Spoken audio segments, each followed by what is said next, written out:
Hello there, welcome to Watson's Daily TV. I'm Peter Watson and I'm here with my take on two major topics in this morning's business news, distilled for you in 3 minutes.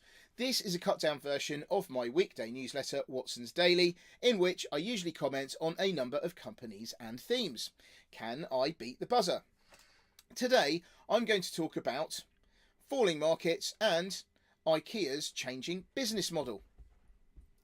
World markets took a tumble yesterday as tech stocks got sold off and concerns over the effects of continued interest rate rises prompted investors to head for the hills.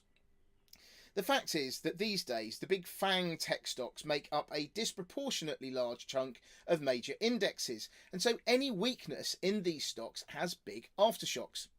Facebook, Google and Amazon are facing their own respective data protection issues. Apple is getting hit by fears of US-China trade repercussions, and Netflix faces the prospect of more competition as its competitors consolidate.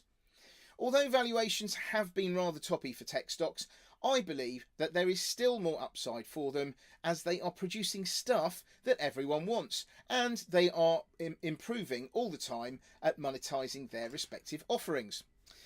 The second thing I wanted to talk about today was IKEA, which I know is really pronounced IKEA, but is easier to draw using the incorrect pronunciation. Anyway, the company is trying to future-proof itself by experimenting with all sorts of formats at the moment. But the main thrust of today's piece in the FT is that IKEA wants to increase the number of city centre stores and use the massive out-of-town outlets as distribution centres. It sounds to me that IKEA is doing the right thing by trying everything, and once it whittles down all the experiments, it has the financial firepower to execute a clear strategy based on proper market testing.